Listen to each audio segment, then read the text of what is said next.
tulifanywa mabaya kule, tulitolewa sadaka kule, familia zilitolewa sadaka. Yesu akaja kwenye Petro wa kwanza anasema, nanyi mfahamu ya kwamba mlikombolewa sio kwa vitu viharibikavyo, fedha au dhahabu, mpate kutoka kwenye mwenendo wenu usiofaa mliopokea kwa baba yako ama kwa mama yako. Mwenendo tuliopokea tunauelewa. Jamani, tunaujua, si tunaujua? Kwenye familia hiyo unakuta familia hii ni familia makahaba. Yesu anakukuta kwenye familia ya kikahaba anakutoa. Yesu anakukuta kwenye familia inaabudu miungu anakutoa. Yesu anakuta uko kwenye familia ambaye watu wanakufa kwa vifo vya aina fulani, wamejitoa sadaka hivyo. Yesu anakutoa wewe. Haleluya, tumisho Mungu. Yesu anakuta amekuta kwenye familia ambaye wanaakili bado wanakuwa walevi, familia ya kilevi. Ipo zile familia. Anaukuta Yesu anakuchomoa kwenye hiyo familia. Ndio maana wazee wetu wa zamani walipokuwa hawamchi Mungu, wakitaka kuoa wanakuambia hiyo familia mbaya, hawamchi Mungu. Walikuwa wanaangalia kwa hali halisi hiyo familia inaathirika na kitu gani. Hii familia huaga nini, wanasumbuliwa na maroho ya ulemavu. Unasikiliza watumishi wa Mungu? Hii familia wana vichaa wengi. Familia ina vichaa wengi. Kwa wanaogopa kuleta mtu ambaye anaweza kuja kuzaliwa kichaa ndani. Ndio walikuwa wanaangalia, hawaombi lakini wanaangalia hali halisi. Amina. Lakini wanaweza kuangalia kwenye familia. Naongelea msingi mbaya tuliorithi. Anakuta familia hii mabinti wanazaliwa wazuri lakini hawaolewi. Hiyo ni familia. Yesu anaukamata wewe, anakuchomoa kwenye familia. Haleluya. Anakukuta familia hii ni ndoa, anakuta ni ndoa nini? Ndoa za mitala. Mnasikia ndoa za wake wengi. Anakukuta wewe kwenye hiyo familia. Yesu anakukuta wewe, anakuchomoa kwenye familia ndoa za wake wengi. Haleluya. Bwana Yesu pewe sifa. Yesu anakuja kwako, anakukuta ni nini? Wanasema kwamba watoto wengi wanaitwa ni watoto waliozaliwa nje ya ndoa. Wako wengi, unakuta mtoto mwingine mtaa wa pili, mwingine yuko wapi? Yuko Msigani, mwingine yuko Mwenge, mwingine yuko Kariakoo, mwingine yuko Kigoma, mwingine si yuko wapi? Anasema ni kwa sababu ni dereva wa magari malori, mwingine yuko Zambia, ni mtoto wake, mwingine yuko Tanga, ni mtoto wake. Kila kuweka kituo na mtoto, kila kuweka kituo na mke, kila kuweka kituo na nini, kila kuweka kituo na nyumba. Bwana Yesu pewe sifa. Anakukuta huko kwenye familia kwenye mwenendo usiofaa. Umezaliwa nasema mimi ni mtoto wa nje. Sikiliza, wewe ni mtoto wa nje kweli, lakini huo mfumo ulionao hautatoka bila damu ya Yesu. Hautatoka kwenye ule mfumo ambao umejengwa na wazazi wako, ama huenda mwingine umetolewa sadaka. Mwe ni familia ya hivyo. Haleluya. Naongea na mtu ambaye anataka kupona maisha yake, anataka kupona. Haleluya. Mwingine anaangalia sikiliza, neno la Mungu linakuweka serious, una focus kwenye neno la Mungu. Alafu unakuwa makini, unamwangalia mchungaji. Acha kuangalia watoto, muangalie Bwana kwenye ibada. Haleluya. Familia, Yesu anakukuta wewe kwenye hiyo familia, anakukamata. Nataka nikutoe, sikiliza, anakuchomoa wewe. Haleluya. Haleluya, tumishi wa Mungu. Haleluya, tumishi wa Mungu. Anamtoa Bwana Yohana toka huko kwenye familia ya kwenu, njoo huko. Haleluya. Walio imani ya Ibrahimu watabarikiwa pamoja nao. Jina la Bwana libarikiwe. Ulinzi wa Ibrahimu ndio ulinzi wa mataifa yaliyookoka. Ulinzi ule ambao Mungu alimwahidia Ibrahimu utatimia pia kwa Yohana. Haleluya, kwa mtu wa mataifa. Jina la Bwana libarikiwe. Yaani usipoelewa wewe, hautakaa uelewe tena. Na kufundisha vitu vinavyokusaidia maisha yako. Amina, watumishi wa Mungu. Bwana Yesu pewe sifa. Hawa wameachwa familia hii, atenda nje kuabudu. Endelea na ibada yenu. Kwanza kwa nini mmemchukua Yohana kirahisi hivi? Ulikuwa mpendi? Haleluya. Yohana huyu anawaambia kwa kweli, ibada hii ya Mungu kwa kweli mimi nimeshaichoka. Bwana Yesu pewe sifa. Ameanza kusikia sauti ya Mungu. Nimeshaichoka kwa kweli, mimi nataka kufanya nini? Nataka kuokoka kwa kweli. Kuokoka. Yaani usinywe pombe. Kwenye ibada zetu siji. Kwenda kuabudu mizimu makaburini siendi. Kunywa pombe zetu. Kwa wake wengi sitaoa na moja. Bwana Yesu apewe sifa. Kwa mimi naondoka. Asiondoke kirahisi. Haleluya. Kwa namkamata Yohana Yesu anamuita leo tumishi Mungu kutolewa kwenye mwenendo usiofaa. Kumbuka Ibrahimu asema nilimtoa Ibrahimu, haleluya tumishi Mungu, nikamtoa katikati ya miungu ya madhabahu ile ili akamwabudu Mungu wa kweli. Kwa na sisi Yesu alipokuja anatuchomoa, haleluya, anatuchomoa, haleluya, anatuchomoa, haleluya, anatuchomoa, haleluya. Niko wewe msije mkanishinda, mwachieni, haleluya, haleluya. Sasa walio wa Ibrahimu wanakuwa imani moja, ulinzi moja, upendo moja, Mungu moja, ibada moja, jina la Bwana libarikiwe, utakatifu moja, kila kitu kinaenda sawa, jina la Bwana libarikiwe. Sikiliza nikwambie kinachokuja kutokea. Sikiliza, huyu Bwana akifika huku anaendelea na ibada. Inueni mikono yenu kwa ishara ya kumwabudu Mungu. Hawa watu wanamwabudu Mungu, jina la Bwana libarikiwe.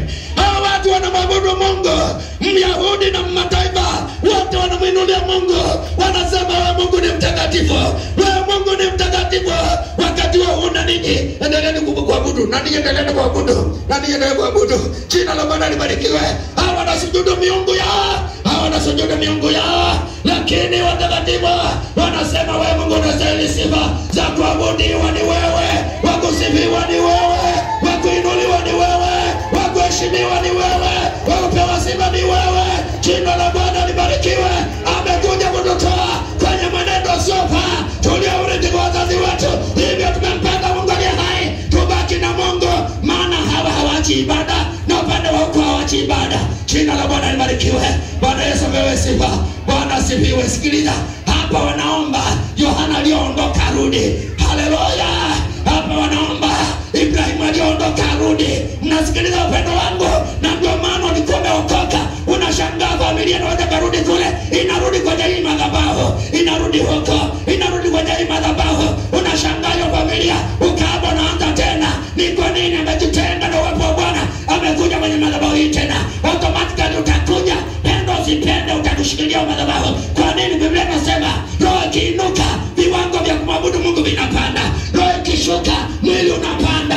Mwili ukipanda juu viwango vya mwili, tayari unarudi kwenye madhabahu automatically. Bwana Yesu apewe sifa. Haya, naweza kusimama. Tulieni. Jina la Bwana libarikiwe. Naongea na mtu ambaye anataka kupona katika jina la Yesu. Naongea na mtu anataka kupona katika jina la Yesu. Tunamuinua Mungu aliye hai. Kama mabinti hawaolewi, tunatamka wataolewa kwa jina la Yesu. Kama walikuwa wanafeli, tunatangaza wanafaulu kwa jina la Yesu.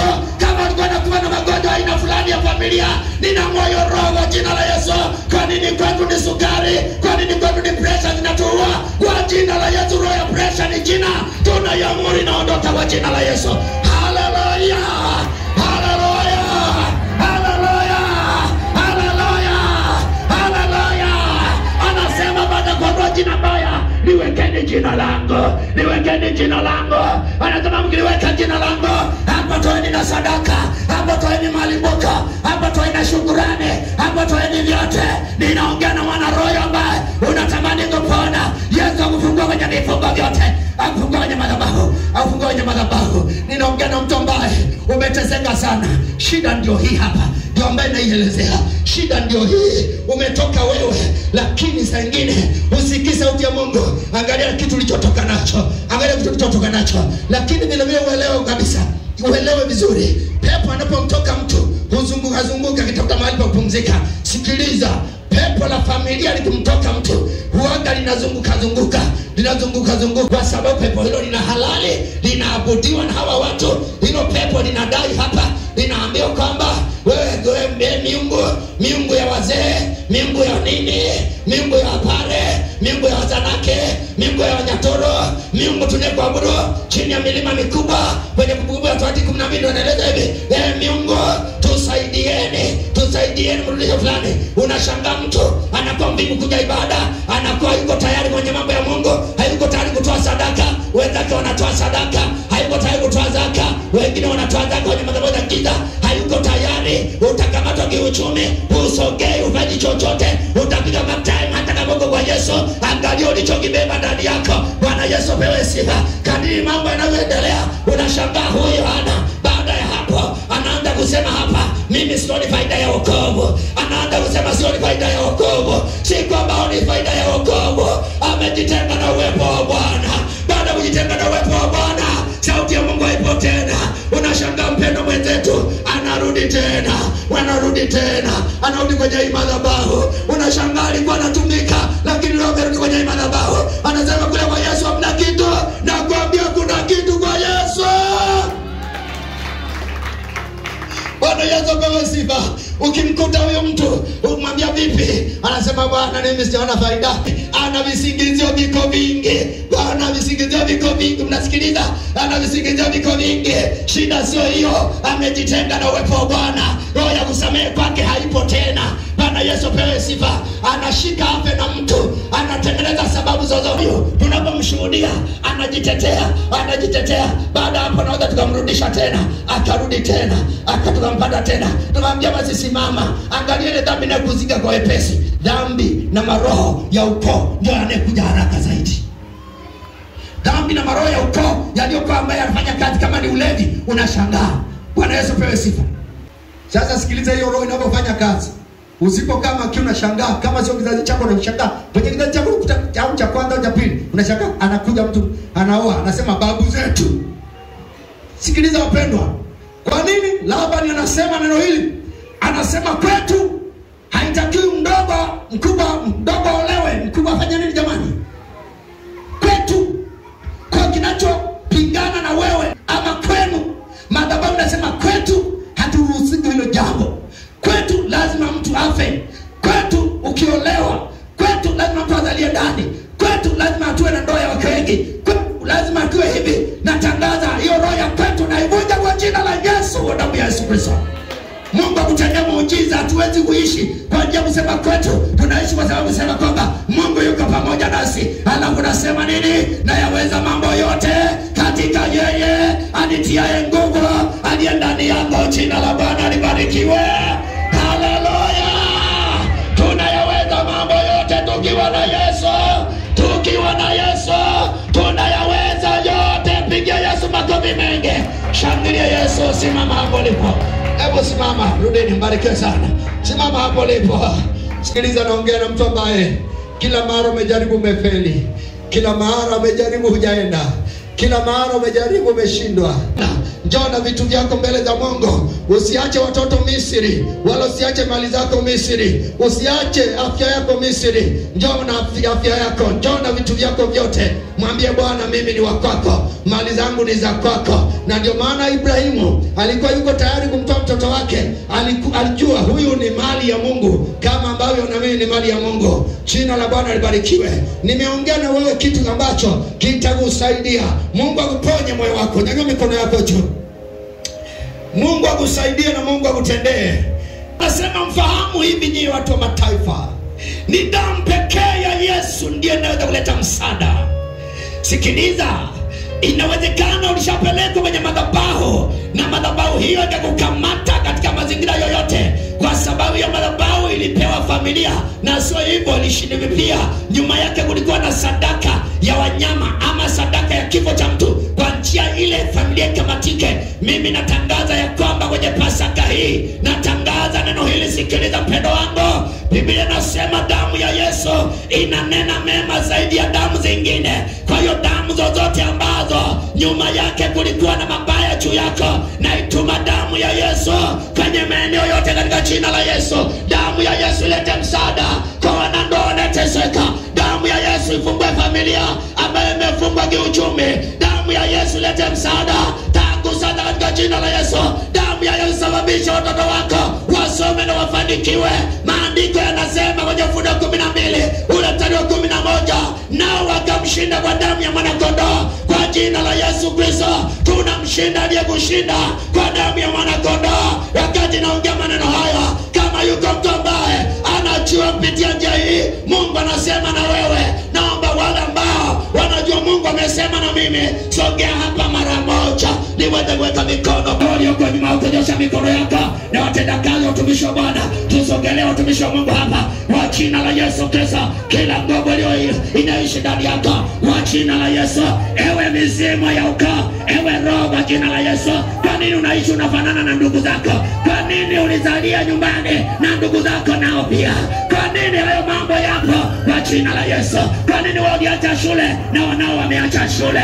Kwa nini hivyo? Kwa nini hivyo? Ulikuwa na akili lakini umewekewa roho ya kukuachisha, ya kukufanya usifike kwenye hatima. Naita nguvu na moto kwa na magonjwa ya aina moja. Kila mwaka sadaka zinakwenda wa majini kwa jina la Yesu. Naita moto, naita moto, naita moto, naita moto. Madhabahu ndio kupokea bae unaipitia ni nguvu kamili, ni roho pia. Mungu atengeneze jambo jipya. Yesu tengeneza jambo jipya kwa jina la Yesu. Naona kama Mungu anaotenda kwa jina la Yesu, kwa jina la Yesu, kwa jina la Yesu. Kila nguvu kwenye familia ondoka, achia na watoto, achia uzalio wake, achia jina la Yesu. Mwana Mungu aliye hai, naita moto, moto, moto, moto, moto, moto, moto, moto, moto, moto, moto. Funguka leo kwa jina la Yesu. Asante Bwana majana. Aga wewe roho kamili, aga achia maisha udana, acha kwa jina la Yesu, kwa jina la Yesu. Niko vitu vya juu yako na juu yenu kwa jina la Yesu. Na kutoka kwenye madhabahu iliyopokea jina lako, iliyopokea sura yako, iliyopokea Bwana majeshi kwa jina la Yesu. Naita moto, naita moto kwa jina la Yesu. Kila mbaya nazimoa, taarifa mbaya nazimoa, moto kwa jina la Yesu. Yesu utende, Yesu ujema, Yesu ujema kwa jina la Yesu. Shikilia hatima ya maisha yako, mwaka tani wa vizazi na vizazi nyuma kwa jina la Yesu. Nang'oa majini na makata, nang'oa maroho anetesa, maroho haribu, iwe ni elimu, afya kwa jina la Yesu. Afya ya akili, afya ya kiroho, nang'oa toka kwa jina la Yesu. Naita moto, nafuta aibu yako, nafuta mshindwa kwako, nafuta vyote kwa jina la Yesu. Na macheka wewe Mungu Bwana kusoko, naipiga madhabahu kwa jina la Yesu. Naipiga madhabahu ya baba, naipiga vizazi vina nyuma, naipiga kwa jina la Yesu. Sisimame na ing'oa isiwe kwenye jina lako kali kwa damu ya Yesu. Mungu akutendee kielimu na mambo yote. Mpaka uliwekewa elimu kwa bosi boke hapa, na kutoa nyuma na kuweka mbele, na kutoa katikati na kupeleka juu, na kutoa katikati na kupeleka mbele kwa jina la Yesu. Bwana mtenda miujiza, fungua kila kitu ulichofungwa. Kutana na moto, kutana na moto. Piga Yesu makofi mengi. Hakuna roho itakayosimama. Yes, hakuna mamlaka itakayosimama, hakuna jini litakalosimama, hakuna pepo litakalosimama juu ya watu wa Mungu.